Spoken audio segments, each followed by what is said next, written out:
Additional performance measurement हम कर रहे हैं। और उसमें लास्ट टाइम जो हमने लेक्चर पढ़ा था उसमें हमने देखा है कि एक इंस्टीट्यूट है, एस्मा के नाम से एक इदारा है। ये आपको एपीएम के हवाले से कंसल्टेशन प्रोवाइड करता है कि अगर आपने फाइनेंशियल स्टेटमेंट्स में एपीएम्स को शो करना है तो उसका क्या प्रोसीजर है, क्या क्या चीज़ें उनमें होनी चाहिए, बेस्ट प्रैक्टिसेस क्या हो सकती हैं। तो इसमें हमने पढ़ा था कि वो क्या कह रहे हैं कि जो इशूअर है, जो फाइनेंशियल स्टेटमेंट इशू कर रहा है, सबसे पहले तो वो एपीएम को डिफाइन करे, तो भी एपीएम वो यूज़ कर रहा है। दूसरा ये है कि एपीएम जो है उसको रिकंसाइल होना चाहिए टू फाइनेंशियल स्टेटमेंट, यानी कि जो आपका प्रॉफिट है एटलीस्ट उसके साथ आप अपने एपीएम को रिकंसाइल करें। और it should be displayed with less prominence, और ये इतना प्रोमिनेंट नहीं होना चाहिए जिस तरह के फ्रंट पेज पे इसको आप जो है वो इनकम स्टेटमेंट के साथ शो कर दें। तो इसको आप डिस्क्लोजर में शो करें, लेकिन फेस और फाइनेंशियल स्टेटमेंट पे ना इसको शो करें। ये बेसिकली प्रोमिनेंस से ये मतलब है, क्योंकि कुछ IAS 1 की भी रिक्वायरमेंट्स हैं, उन्हें भी हमने फॉलो करना होता है। उसके अलावा issuer should provide comparative APM. Comparative से मुराद है कि पिछले सालों के भी एपीएम प्रोवाइड किया जाए। कोई जो भी आप एपीएम प्रोवाइड कर रहे हैं, अगर वो पहली दफ़ा नहीं आया, पहले भी आता है, तो कंपैरेटिव एपीएम भी उसके साथ दें। और अगर आपने इस्तेमाल करना छोड़ दिया है तो उसकी भी आप रीज़न बताएं कि क्यों आपने उसको छोड़ दिया है इस्तेमाल करना। तो ये एक बेस्ट प्रैक्टिस आप इनको कह सकते हैं कि जो एस्मा के अकॉर्डिंग अगर आप एपीएम को शो करें तो ये सारी चीज़ें उसमें शो होनी चाहिए। हमारे पास एक क्वेश्चन है प्लेयर 2 के नाम से, ये भी एपीएम से रिलेटेड क्वेश्चन है। इसका पार्ट A जो है वो एपीएम से डील कर रहा है। तो player 2, a public limited company, operates a number of retail stores that sell computer and video games। तो ये कोई प्लेयर 2 के नाम से एक कंपनी है जो कि जिनके काफ़ी सारे रिटेल स्टोर हैं, यहाँ पे कंप्यूटर और वीडियो गेम वगैरह सेल होती है। It prepares financial statements in accordance with IFRS in its financial statement disclosure notes for the year ended 31st December 2021. It has reported an alternative performance measure, adjusted basic EPS। ठीक है। तो IFRS के according ये financial statements बनाते हैं, और financial statements के disclosure notes के अंदर इन्होंने एक एपीएम को शो किया है। कहाँ पे शो किया है? डिस्क्लोजर नोट्स पे शो किया है। तो डिस्क्लोजर नोट्स में शो कर किया है तो इसका मतलब है ये तो इन्होंने अच्छा काम किया ना। मना क्या है, किस चीज़ से मना किया गया? मना किया गया कि आपने फेस तो फाइनेंशियल स्टेटमेंट पे नहीं शो करना। तो ये तो फेस पे शो ही नहीं कर रहे, ये तो आपको शो कर रहे हैं, कहाँ पे शो कर रहे हैं? ये डिस्क्लोजर नोट्स पे शो कर रहे हैं, तो ये तो अच्छी बात है। क्योंकि वो अभी हमने एस्मा का भी पढ़ा है, तो वो कहते हैं कि प्रोमिनेंस जो है ना वो इतना प्रोमिनेंट नहीं होना चाहिए इसको। तो प्रोमिनेंट ये हो भी नहीं रहा, ये डिस्क्लोजर नोट्स में आ रहा है। और इस एपीएम का नाम क्या है? ये एडजस्टेड बेसिक ईपीएस के नाम से ये एपीएम इन्होंने कैलकुलेट करके अपनी डिस्क्लोजर नोट्स में इन्होंने शो किया। This APM does not feature on the face of its statement of profit and loss and other comprehensive income। ये P&L जो है उसके फेस पे नहीं आ रहा। तो इसका मतलब है ये तो इन्होंने बेस्ट प्रैक्टिस को फॉलो किया है, ये अच्छा काम किया इन्होंने, इट्स गुड। अच्छा, आगे अब following is an extract from its financial statement disclosure. अब वो जो डिस्क्लोजर है उसका ये एक्सट्रैक्ट है जो बेसिक ईपीएस उन्होंने कैलकुलेट की। प्रॉफिट आफ्टर टैक्स है 2.5 का, उसमें कुछ एडजस्टेड आइटम जो है वो ऐड बैक किए हैं, और उसके बाद एक एडजस्टेड प्रॉफिट आफ्टर टैक्स आया 12.8 का। और शेयर आउटस्टैंडिंग है 122 के, और एडजस्टेड बेसिक ईपीएस जो निकला है वो इस adjusted profit after tax 12.8 divided by 122.2, तो वो 10.5 सेंट्स का एडजस्टेड बेसिक ईपीएस निकला है। और इसके साथ साथ player 2 also discloses similar information for the prior period. इसका क्या मतलब है कि ये साथ कंपैरेटिव भी दे रहा है। तो कंपैरेटिव भी अभी हमने पढ़ा था इसमें के अकॉर्डिंग कि अगर कंपैरेटिव दिए जाएं तो वो देने चाहिए, अगर ये दे रहा है तो ये इसका मतलब है कि अच्छा काम कर रहा है। अच्छा, अब इसमें हम देखेंगे कि ये डिस्क्लोजर नोट्स में ये हो क्या रहा है। हो ये रहा है कि प्रॉफिट था उसका 2.5 का आफ्टर टैक्स, उसने कुछ चीज़ें ऐड बैक की हैं, और उसके बाद उसने एडजस्टेड प्रॉफिट आफ्टर टैक्स निकाला है 12.8 का, यानी इसका प्रॉफिट जो है वो ऐड बैक करने से बढ़ गया है। और जो इसकी एडजस्टेड बेसिक ईपीएस आ रही है वो होगी 10.5 सेंट्स। अगर हम इसकी नॉर्मल ईपीएस कैलकुलेट करें तो वो निकलती है profit after tax divided by number of shares. Profit divided by number of shares, तो वो हमारे पास आती है 2 सेंट्स पर शेयर। लेकिन जो एडजस्टेड आ रही है वो आ रही है 10.5 सेंट्स। तो इससे ये नज़र आ रहा है कि इसने ये जो भी एडजस्टमेंट्स की हैं ना, इसका रिजल्ट ये निकला है कि इसका जो ईपीएस है वो इंक्रीज हो गया और इसका एडजस्टेड प्रॉफिट आफ्टर टैक्स भी जो है ना वो इंक्रीज करके दिखा रहा है। जो भी एडजस्टमेंट्स हैं वैसे ठीक है या गलत हैं, लेकिन उससे ये नज़र आ रहा है कि प्रॉफिट जो है वो इंक्रीज हो गया उन एडजस्टमेंट से। तो देखते हैं कि वो कौन सी एडजस्टमेंट की है इसमें। तो disclosure note states that the adjusting items comprise, सबसे पहले क्या है, 6.8 मिलियन डॉलर की amortisation charge in relation to acquired brands and intangible assets. 2000 में वो 6.9 मिलियन डॉलर्स का था। अच्छा, तो इसका मतलब है कि ये पिछले साल भी ये अमोर्टाइजेशन चार्ज आ रहा था और इस साल भी आया है। और पिछले साल भी जो है वो जैसा कि उसने बताया कि उसने डिस्क्लोज की है सिमिलर इंफॉर्मेशन। तो ये जो अमोर्टाइजेशन चार्ज है ये तो हमें पता है कि ये वन ऑफ एक्सपेंस तो नहीं आता। अमोर्टाइजेशन है ये तो रेगुलर है। तो इसको ऐड बैक क्यों किया जाता है, इसके बारे में हमने पहले भी पढ़ा था। ये ब्रांड और इंटेंजिबल एसेट से रिलेट कर रही है अमोर्टाइजेशन। अच्छा, अब ये थोड़ा सा टेक्निकल इशू है।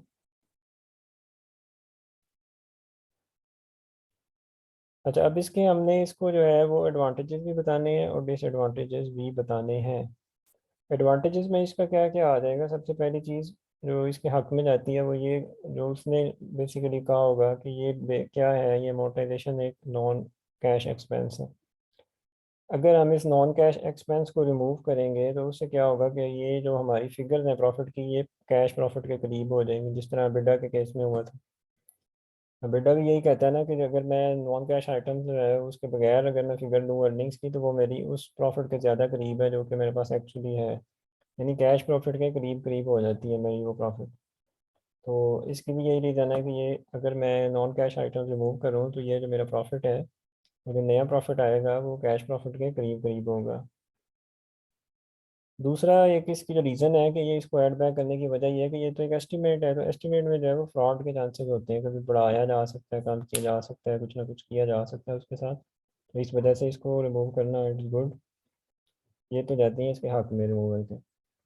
अच्छा, अब जो इसके अगेंस्ट जाती है, जो डिसएडवांटेज है इसको रिमूव, जो कहता है कि इसको रिमूव नहीं करना चाहिए, उसके अकॉर्डिंग वो जो रीज़न है वो क्या है। ये बड़ा टेक्निकल पॉइंट है। देखिए, आपने पास्ट में एक ब्रांड परचेज किया था, पास्ट में आपने एक ब्रांड परचेज किया, तो एक एक्चुअल आपने कैश फ्लो जो है वो अकर हुई है, एक आउटफ्लो ऑफ कैश हुआ है, और ये रियल कॉस्ट थी। ठीक है, पास्ट में आपने एक ब्रांड परचेज किया, आपने एक रियल कॉस्ट इनकर की, और वो ब्रांड जो है वो आपको आज तक कमा के दे रहा है, उसकी वजह से जो रेवेन्यूज हैं वो आपके अभी भी इनकम स्टेटमेंट में शो हो रहे हैं। तो अगर आप एक्सपेंस जो कि उससे रिलेटेड एक्सपेंस है, जैसे अमोर्टाइजेशन चार्ज उसी का उसी से रिलेटेड एक्सपेंस है, अगर हम इसको इग्नोर कर देते हैं या इसको हम रिमूव कर देते हैं या इसको हम गायब कर देते हैं, इसको नहीं दिखाते, तो ये आपका जो फाइनेंशियल स्टेटमेंट है ना वो आपकी मैचिंग प्रिंसिपल से महरूम हो जाएगी। यानी वही ब्रांड जो आपको रेवेन्यू कमा के दे रहा है वो आपका वो तो शो हो रहा है सेल्स में, लेकिन उससे रिलेटेड जो एक्सपेंस है वो आप उसको रिमूव कर रहे हो। तो ये आपका मैचिंग प्रिंसिपल से आपकी फाइनेंशियल स्टेटमेंट महरूम हो जाएगी अगर आप ऐसा करेंगे। ये अब उसके रिमूव ना करने के हक में दलाइल है कि इसको आप एड बैक ना किए, इसके प्रॉफिट का हिस्सा होना चाहिए इसको। ठीक है, यानी कि आप ब्रांड के खर्चे को तो मानते, ऐसे आप बिहेव कर रहे हैं कि जैसे आप ब्रांड के खर्चे को मानते ही नहीं है। ब्रांड तो आपने फ्यूचर में भी लेने हैं, फ्यूचर में भी आपका ये खर्चा होगा ब्रांड से रिलेटेड। तो आप ये कह रहे हैं कि हम इस खर्चे को मानते ही नहीं है, तो आप जो है वो क्या कर रहे हैं, आप एक कैश फ्लो को इग्नोर कर रहे हैं, कैपिटल एक्सपेंडिचर को आप जो है वो सिरे से इग्नोर कर रहे हैं। तो ये जो है इस तरह नहीं आपको करना चाहिए, इसको ऐड बैक नहीं करना चाहिए अमोर्टाइजेशन को। तो ये तो हो गया इसके हक में, ये टेक्निकल है थोड़ा सा, इसको करना पड़ेगा। अच्छा, उसके बाद आ जाती है हमारे पास रीस्ट्रक्चरिंग कॉस्ट। अब रीस्ट्रक्चरिंग कॉस्ट के बारे में कुछ लोगों का ये ख्याल है, यही वो बातें फिर उसी तरह ही करनी है, अगेंस्ट भी और साथ साथ। रीस्ट्रक्चरिंग कॉस्ट को रिमूव जो करने के हक में है, वो यही कहते हैं कि ये भी एक वन ऑफ एक्सपेंस होता है, तो इसको भी रिमूव कर देना चाहिए। इससे क्या होगा कि कंपैरेटिव जो है वो कंपैरिजन आसान होगा। अब हर कंपनी में तो नहीं होती, तो जिन कंपनीज में नहीं हो रही उनका और उस कंपनी का कंपैरिजन जो है वो आप कैसे करेंगे, जब हमारा रीस्ट्रक्चरिंग कॉस्ट का खर्चा आप ऐड करेंगे तो कंपैरिजन लाइक विद लाइक नहीं रहेगा। तो रीस्ट्रक्चरिंग कॉस्ट को भी नहीं होना चाहिए, रिमूव करें इसको। ये तो है कि जी रीस्ट्रक्चरिंग के रिमूवल के हक में। दूसरा पॉइंट ऑफ व्यू ये है कि आजकल के जो है ना वो इन्वायरमेंट बड़ी फास्ट चेंजिंग है, और उसमें जो है वो रीस्ट्रक्चरिंग कॉस्ट जो है वो आपका जो है ना वो कॉरपोरेट फैशन बन चुका है। रीस्ट्रक्चरिंग आए दिन रीस्ट्रक्चरिंग हो रही होती है, हर साल में 2 साल बाद टाइम टू टाइम रीस्ट्रक्चरिंग होती रहती है। तो ये जो रीस्ट्रक्चरिंग है ये वन ऑफ एक्सपेंस नहीं है, ये आपका रेगुलर एक्सपेंस ही बन चुका है। तो इसको जो है ना वो आप अब अगर हम यहाँ पे भी देखें तो ये 0.9 मिलियन, इसका मतलब है कि ये पिछले साल भी एक्सपेंस हुआ था, तो इस साल फिर दोबारा हुई है, तो ये एक तरह से रेगुलर कॉस्ट है, ये वन ऑफ एक्सपेंस नहीं है। तो इसलिए इसको जो है वो ऐड बैक नहीं करना चाहिए। अब ये इसके एडिशन है कि ये क्यों आप इसको रिमूव ना करें, तो दोनों तरह के पॉइंट्स आपने देने कि क्यों करना चाहिए और क्यों नहीं करना चाहिए। तो लास्ट ईयर भी शो हो रही है, तो इसका मतलब है कि ये वन ऑफ एक्सपेंस नहीं है। इसी तरह अब जो इम्पेयरमेंट है वो है 2.1 मिलियन चार्ज का इम्पेयरमेंट चार्ज है, जो कि रिटेल रिलेट कर रहा है किसी रिटेल स्टोर से। अच्छा, अब इम्पेयरमेंट जो है ना वो दो तरह की है। एक इम्पेयरमेंट ये है कि जैसे रिटेल स्टोर हैं, तो एक दो स्टोर, किसी स्टोर को आग लग गई, कहीं को तोड़ फोड़ हो गई, या कोई इस तरह का मसला हो गया, तो इस तरह का जो इम्पेयरमेंट चार्ज है ये वन ऑफ चार्ज है, इसको तो रिमूव करना चाहिए, इसमें तो कोई मसला नहीं है। ठीक है, इसको आप ऐड बैक करके रिमूव कर दें। लेकिन एक दूसरा भी है इम्पेयरमेंट जो कि हम निकालते हैं। इम्पेयरमेंट आपको याद है कि higher of fair value less cost to sell और वैल्यू इन यूज़ वाला जो प्रोसीजर है, तो उसमें हम क्या करते हैं कि जो आपकी फ्यूचर कैश फ्लोज है उनकी प्रेजेंट वैल्यू लेते हैं। तो अगर तो आपकी फ्यूचर कैश फ्लोज की प्रेजेंट वैल्यू कम आ रही है, इसका मतलब है कि आपके कैश फ्लोज डिक्लाइन कर रहे हैं। तो कैश फ्लोज डिक्लाइन करने का मतलब ये है कि बिजनेस की सूरत हाल ठीक नहीं है, फ्यूचर में बिजनेस के बंद होने का खतरा है, फ्यूचर में बिजनेस जो है उसको डिस्टर्ब होने के चांसेस हैं। तो अगर इस तरह की कोई बात अगर आप अपने इन्वेस्टर से या जो आपके जो लैंडर्स हैं अगर आप उनसे छुपाएंगे तो डेट विल बी डेंजरस। तो ऐसा नहीं करना चाहिए, तो इसको शो करना चाहिए, इसको आपको रिमूव नहीं करना चाहिए। ठीक है, क्योंकि आपके जब कैश फ्लो डिस्टर्ब हैं तो इसका मतलब है कि आपका कंपनी के जो है फ्यूचर जो है वो इतना ब्राइट नहीं है, डार्क है। तो इस तरह के जो इम्पेयरमेंट चार्जेस हैं उनको आपको ऐड बैक नहीं करना चाहिए, अगेंस्ट भी और साथ भी, दोनों पॉइंट्स आ गए। क्वेश्चन भी यही था कि with reference to players two disclosure of adjusted EPS बताएं कि बेनिफिट्स एंड लिमिटेशंस क्या हैं additional performance measure for the primary users हो। बेनिफिट्स भी बताएं और लिमिटेशंस भी बताएं। तो अब इसके हम चलते हैं आंसर के ऊपर।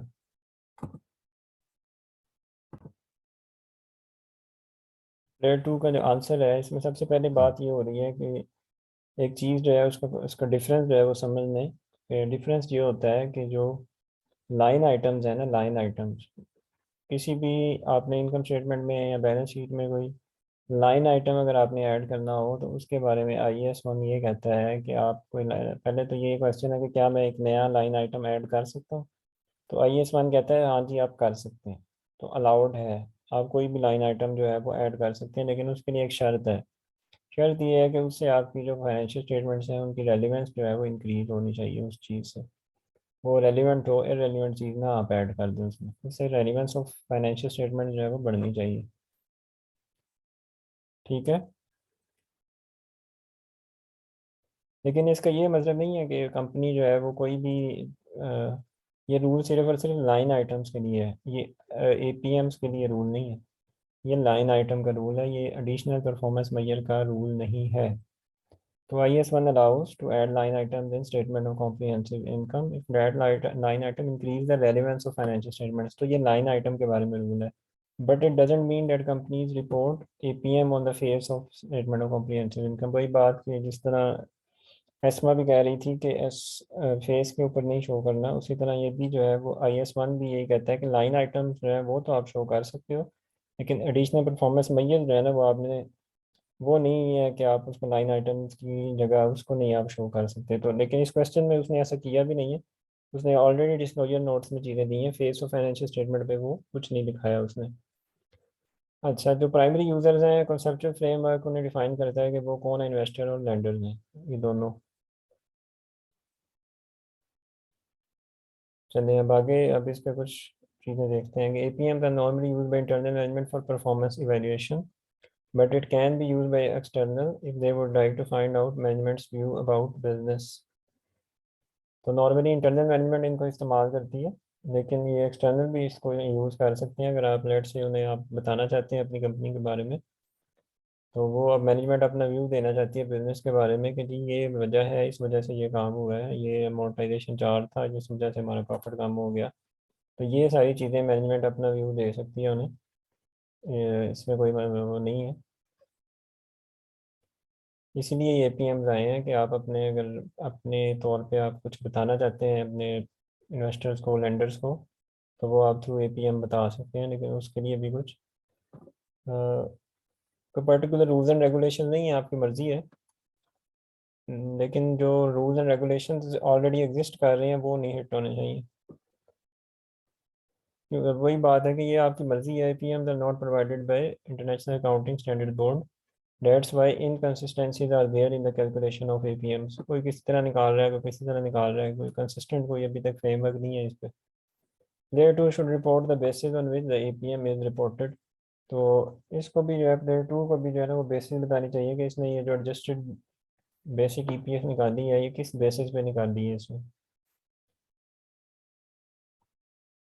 थर्ड पॉइंट है कि APM are not normally reconciled back to profit. ये रिकन्सिलिएशन वाला जो पॉइंट है वो यहाँ पे है, जो हमने एस्मा में भी किया था कि इनको रिकनसाइल करना चाहिए। तो नॉर्मली बस होता ही है कि एपीएम बता के तो आगे निकल जाते हैं, लेकिन इसने ये एक अच्छी प्रैक्टिस ये की है कि इसने रिकन्सिलिएशन भी उसकी दी हुई है। तो इन players two case it can be reconciled, जैसा कि उसने सारा वो रिकनसाइल करके बताया है कि ये मैंने कैसे कैलकुलेट किया है। कभी कभी जो है एपीएम जो है वो मैनिपुलेशन के लिए भी यूज़ होते हैं, और ऐसा ही इधर भी लग रहा है, क्योंकि आप देखें कि नॉर्मली पहले प्रॉफिट जो था वो 2.2 सेंट्स का जो है वो निकल रहा था ईपीएस, लेकिन इसने जो एडजस्टमेंट्स की हैं वो उसकी वजह से वो अब नया 10.5 सेंट्स का ईपीएस निकल रहा है, एडजस्टेड ईपीएस। तो ऐसा लग रहा है कि trying to uplift its performance through this APM, इस एडिशनल परफॉर्मेंस मेजर से अपनी परफॉर्मेंस को अपलिफ्ट करना चाह रहा है। अगला जो है वो कंपेरेबिलिटी का भी इशू होता है। हर कंपनी के अपने एपीएम है, तो वंस अगेन कंपेरेबिलिटी के इशूज हैं। और फिर वही पॉइंट है कि कुछ कंपनी जो है वो रिपोर्ट करने शुरू हो जाती है APM on face of income statement, जो कि गलत है, as it reduces the importance of official IAS या आईएफआरएस नंबर। तो प्रोमिनेंस जो है वो उन्हीं की रहेगी, आईएएस आईएफआरएस नंबर्स की। लेकिन प्लेयर टू ने ऐसा कुछ नहीं किया, तो उन्होंने डिस्क्लोजर नोट्स में ही दिया है विच इज़ एक्सेप्टेबल, और इस तरह ही होना चाहिए। अब ये वो अमोर्टाइजेशन वाला पॉइंट आ गया कि ये टेक्निकल पॉइंट है। Player two has excluded amortisation from adjusted EPS. अब ये वही बात है कि एडवांटेज किस तरह आपने लिखना है और उसके अगेंस्ट जो बात है वो भी आपने किस तरह लिखनी है। कि एक जो वजह हो सकती है, one of the reasons of exclusion may be it is a non cash expenditure and it is calculated on the basis of judgement, judgement involve है, नॉन कैश है। तो ये वजह हो सकती है कि उसने एक्सक्लूड किया है, उसकी वजह वो भी यही बताता होगा। तो ये भी ठीक है, इट इज़ ट्रू। लेकिन आप ये भी देखें कि अमोर्टाइजेशन इज आल्सो मस्ट, लाजमी है according to matching principle. Matching principle disturb हो जाएगा। वही वही बात है ना कि एक ब्रांड है जो कि आपने परचेज किया है, एक आपने रियल कैश फ्लो है, उसको आप उसके रेवेन्यू तो आप सेल्स में तो उसका रेवेन्यू वो कमा के दे रहा है वो तो आप ले रहे हो, लेकिन उससे रिलेटेड खर्चा जो है वो आप इग्नोर कर रहे हो। Because we have included revenues related that brand and intangible in our income statement, then why do ignore expense related to that revenue. तो फिर आप एक्सपेंस को क्यों जो है वो इग्नोर करें जब उसका रेवेन्यू आ रहा है। Also, by ignoring amortization, we simply ignore the cost of brand, which is a real cash flow. Amortization ignore करने का मतलब ये है कि आप उस ब्रांड की कॉस्ट को ही सिरे से इग्नोर कर रहे हो कि वो एग्जिस्ट ही नहीं करता, जबकि वो तो एक रियल कैश फ्लो है। फ्यूचर में भी आपने जब भी ये ब्रांड लेना है तो आप आउटफ्लो करोगे, पैसे जाते हैं आपकी जेब से। अच्छा, आगे जो रीस्ट्रक्चरिंग कॉस्ट है उसको भी एक्सक्लूड किया है कि वन ऑफ एक्सपेंडिचर की बेसिस पे, लेकिन ऐसा लग नहीं रहा वन ऑफ कॉस्ट ऐसी नहीं है क्योंकि ऑलरेडी पिछले सालों की भी आ रही है ना, it is also present in comparative, also because competition and technological changes now days demand regular restructuring.